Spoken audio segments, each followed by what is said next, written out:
हे जय भीम साथियों, काफी लंबी समय के बाद मैं आपसे फिर से रूबरू हो रहा हूं। वैसे तो जय हो संविधान का ये दूसरा एपिसोड बहुत पहले आ जाना चाहिए था, लेकिन साधनहीन समाज होने के कारण देरी हो ही जाती है। देर से ही सही, लेकिन इस दूसरे एपिसोड को बनाते हुए बहुत खुशी हो रही है। ऐसा लगता है कि रुकी हुई मूवमेंट शुरू हो गई है। पहले पार्ट के एपिसोड में मैंने आपको बताया था कि बाबा साहब संविधान सभा में कैसे और कौन से हालात में चुन के गए। इस ऐतिहासिक कार्यक्रम में मैं ऐसे बहुत सारे पहलू और राज से धीरे धीरे पर्दा उठाने वाला हूं। संविधान की इस ऐतिहासिक सीरीज को आगे बढ़ाते हुए पहले मैं संविधान का स्वरूप आपको बताना चाहता हूं।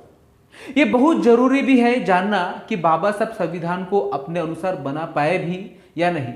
ये मजदूर का हाथ है कातिया, लोहा पिघलाकर उसका आकार ये मजदूर का हाथ है कातिया, लोहा पिघलाकर उसका आकार बदल देता है। मजदूर का हो या डॉक्टर का, हाथ तो धोना पड़ेगा ना। मम्मा, साबुन से नहीं। है नेचर ग्रीन का हैंड वॉश, ये मारे हाथों के जम्स करता है प्रोटेक्ट। ये है नेचर ग्रीन का हैंड वॉश, ये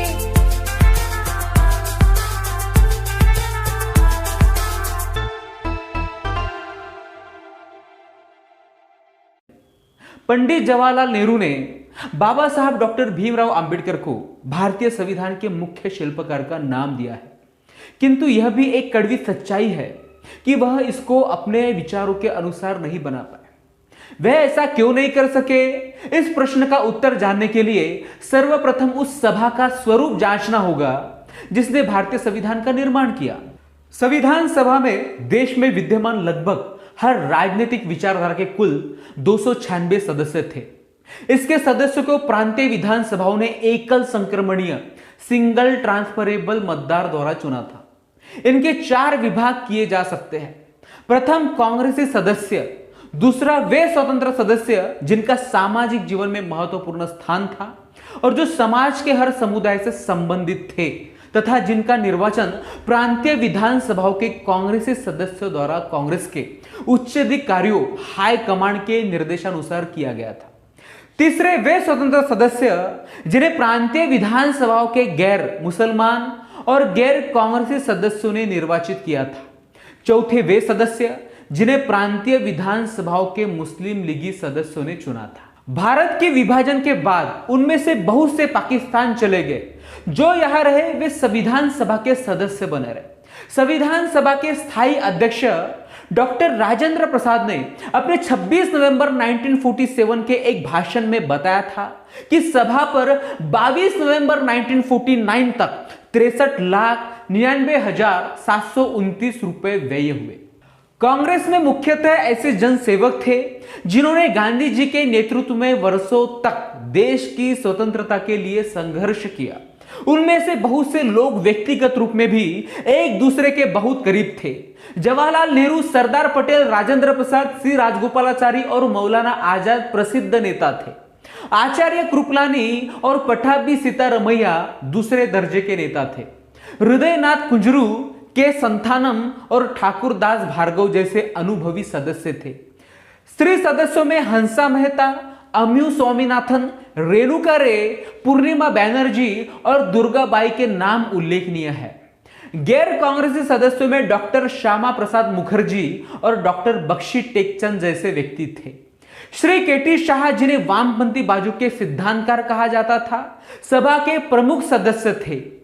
बंगाल के नजीर अहमद और एचवी कामत भी काफी प्रसिद्ध थे। ब्रिटिश संसद में दिसंबर 1946 को बहस के दौरान चर्चिल ने लोकसभा में कहा था कि संविधान सभा में सिर्फ एक बहुसंख्यक समुदाय का प्रतिनिधित्व है। मैं फिर से एक बार बोल दूं क्या? ब्रिटिश संसद में दिसंबर 1946 को बहस के दौरान चर्चिल ने लोकसभा में कहा था कि संविधान सभा में सिर्फ एक बहुसंख्यक समुदाय का प्रतिनिधित्व है। विस्काउट सीमन ने हाउस ऑफ लॉर्ड्स में बोलते हुए इसे सवर्ण हिंदू संगठन कहा था और पूछा था कि क्या सवर्ण हिंदुओं की दिल्ली में होने वाली इस मीटिंग को सरकार संविधान सभा मान सकती है। संविधान सभा के उद्घाटन सत्र में दिसंबर 1946 को कुल 296 सदस्यों में से 211 उपस्थित थे। इनमें से कुल 160 में से 155 हिंदुओं के, 33 में से 30 अनुसूचित जातियों के, 7 में से 6 भारतीय ईसाइयों के, 5 के 5 पिछड़े कबीलों के, 5 के 5 सिखों के, 3 के 3 एग्लो इंडियन के, 3 के 3 पारसियों के और 80 में से 4 मुसलमान के प्रतिनिधि थे। मुस्लिम लीग ने संविधान सभा में सम्मिलित होने या न होने का अभी तक निर्णय ही नहीं लिया था। उसे छोड़कर शेष सब भारतीय समुदाय का उक्त सभा में प्रतिनिधित्व था। चाहे उनका दल कोई भी हो, सभा में हिंदुस्तानी रियासतों के प्रतिनिधि थे। इनमें पूंजीपतियों के चहेते और प्रवक्ता थे। इनमें उद्योगपतियों के संरक्षण और स्नेही थे। बहुत से सदस्य तो उस दीपक समान थे जो जलता ही धनवानों की बत्ती और तेल द्वारा था, अर्थात उनका जीवन निर्वाह ही पूंजीपतियों, उद्योगपतियों और मठाधीशों के टुकड़ों पर निर्भर था। इसके अतिरिक्त गांधीवाद का शोर भी प्राय संविधान सभा में सुनने को मिलता था। गांधीवाद का ग्रहण। गांधीवाद है क्या, यहां पर चर्चा करना संभव नहीं, लेकिन मैं आपको बता दूं कि लॉर्ड वेपल ने अपनी पुस्तक दी वाइसरॉय जनरल में लिखा है कि गांधी ने बेहूदगी को भी कोमल कला बना डाली थी। बेहूदगी को भी कोमल कला बना डाली थी। बेहूदगी को कोमल कला बनाने वाले महात्मा की संविधान सभा में काफी भरमार थी, जो प्राय गांधीवाद की दुहाई देते रहते थे। ऐसे लोगों की आवाजें संविधान सभा के गंभीर वातावरण को अशांत बना दिया करती थी, जिससे बुद्धिजीवियों के लिए कई बार ठीक ठीक सोच पाना कठिन हो जाया करता था। कहने का मतलब था कि गांधीवाद का ग्रहण संविधान सभा को निरंतर लगा रहा। संविधान सभा का प्रथम अधिवेशन 9 दिसंबर 1946 को संविधान हाल में प्रारंभ हुआ। संविधान की अस्थायी अध्यक्षता के लिए सबसे वृद्ध कांग्रेसी सदस्य सच्चिदानंद सिन्हा का नाम आचार्य जेबी कृपलानी द्वारा सुझाया गया। तालियों की गूंज में डॉक्टर सिन्हा अध्यक्ष पद पर विराजमान हुए। श्री फ्रैंक एंथोनी को उपाध्यक्ष नामित किया गया।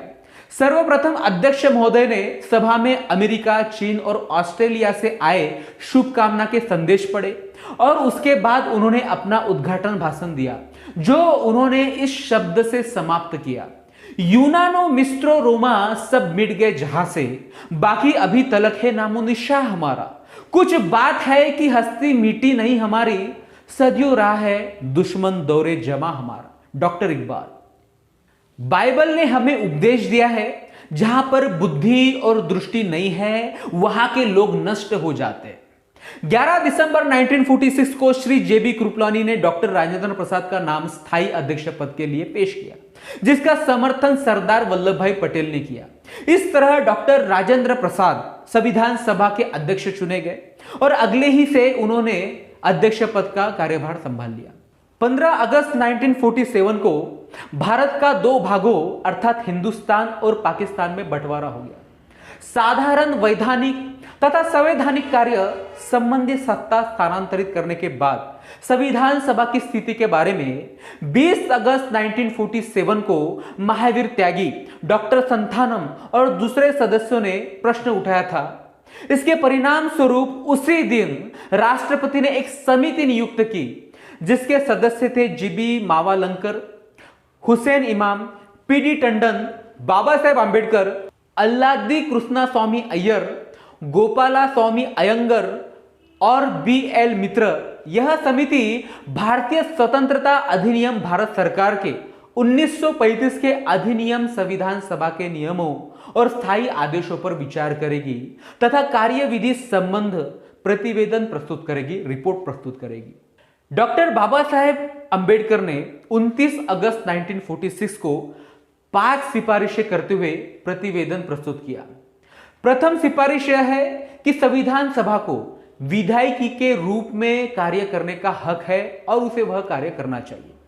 दूसरा, विधायिका के रूप में कार्य करते हुए उसे विधानसभा के नियमों का पालन करना चाहिए और यह आवश्यक हो संशोधन कर लेना चाहिए। तीसरा, आवश्यक संशोधन संविधान सभा के प्रधान के आदेशों के तहत किए जाएंगे।